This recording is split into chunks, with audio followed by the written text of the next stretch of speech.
अस्सलाम वालेकुम नाजरीन, मैं हूं अब्दुल रज़ाक खट्टी।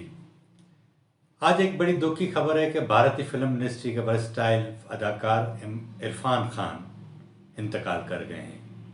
3 रोज़ कबल उनकी वालदा उनके आबाई गांव में इंतकाल कर गई थी, लेकिन कोरोना वायरस की वजह से पूरे भारत में लॉकडाउन होने के सबब वो अपनी वालदा की आखिरी रसूमात में शिरकत नहीं कर सके और उन्हें ऑनलाइन यानी वीडियो कॉन्फ्रेंस के ज़रिए वो अपनी वालदा की तदफीन की जो आखिरी रसूमात थी उसमें शरीक हुए।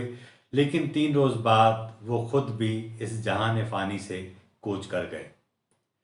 इरफान खान न सिर्फ बॉलीवुड के बल्कि हॉलीवुड की भी उन्होंने कुछ फिल्मों में काम किया। लगभग 70 के करीब उन्होंने फिल्मों में काम किया, लेकिन वो 8 मूवीज़ के एक बहुत ही अच्छे अदाकार के तौर पर माने जाते थे। पीको, करीब करीब सिग्नल, लंच बॉक्स, करीब करीब सिंगल, लंच बॉक्स और इस तरह की ब्लैकमेल और दीगर फिल्मों में उन्होंने काम किया। आज जब बॉम्बे में उनकी जो तदफीन हुई वो भी बड़ी हैरान कुन थी, क्योंकि आज मैं आपके साथ ये बात शेयर करूं कि करोड़ों दिलों पर हुक्मरानी करने वाला एक्टर इरफान खान जब आज इस दुनिया से रुखसत हुआ तो उनकी आखिरी रसूमात में सिर्फ 17 से 20 लोग ही शरीक थे, क्योंकि कोरोना वायरस की वजह से उनकी डेड बॉडी को अस्पताल में ही उनको गुस्ल दिया गया। उनकी डेड बॉडी को उनके घर नहीं ले जाया गया।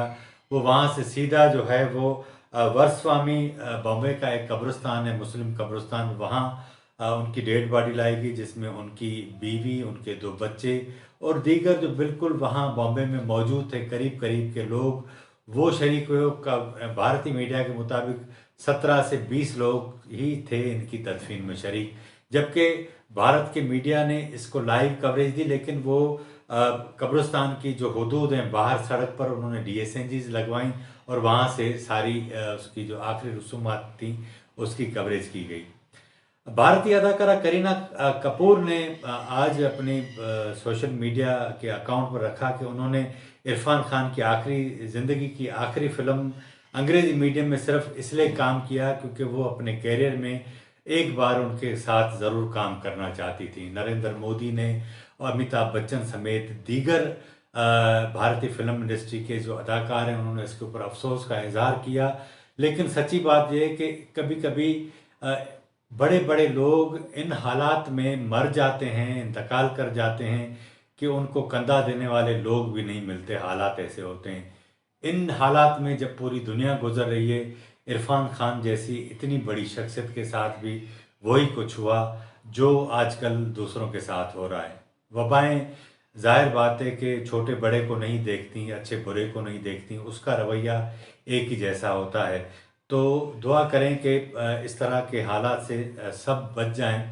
लेकिन सच्ची बात यह है कि सियासत और अदाकारी में थोड़ा फ़र्क होता है। सियासतदान भी बहुत अच्छे अदाकार होते हैं और अपनी अदाओं से, अपने एक्ट से वो लोगों को अपनी तरफ राग़िब करते हैं। लेकिन सियासतदान की जो 99% अक्सरियत है वो सरहदों के अंदर होती है, हदूद के अंदर होती है। लेकिन फ़नकार जो है वो सरहदों की हदूद से मावरा होते हैं। उनके अंदर ये क्वालिटी होती है कि जब वो अपने फ़न दिखा रहे होते हैं तो वो आपको अपनी कैफियत से निकाल कर अपने साथ ले जाते हैं। वो कितनी देर का हो, 1.5 घंटे का हो, 2 घंटे का हो, 3 से 4 मिनट का कोई गाना ही क्यों ना हो, लेकिन वो अपने फ़न की बिना पर वो अपने आपको अपने आप में से निकाल ले जाते हैं। इरफान खान ऐसे लोगों में से थे जिन्होंने पीको जैसी फिल्में दी, ब्लैकमेल जैसी फिल्में दी, और वो आने वाले दिनों में एक बड़े अरसे तक हम सबको याद रहेंगे। दुआ कीजिए कि इस तरह के हालात जिनमें बड़े बड़े लोग मर जाते हैं और उन्हें कंधा देने वाले भी नसीब नहीं होते, खुदा इन सब हालात से सबको बचाए। हम इरफान खान के परस्तारों के साथ, उनकी फैमिली के साथ, उनके जो अजीज़ और दोस्त हैं उनके साथ इस मौके पर ताज़ियत का इज़हार करते हैं और उनके लिए दुआ करते हैं कि खुदा उन्हें जवार रहमत में जगह अता फरमाए। उनकी अपनी फ़िल्म पीको का एक गीत बेज़बान है जिसमें शायर ने क्या ही खूब बात कही है कि जीने की ये कैसी आदत पड़ी, बेमतलब कर्जे चढ़ गए, हादसों से बचकर जाते कहाँ, सब रोते हंसते सह गए। मुझे इजाज़त दीजिए। अल्लाह हाफिज़।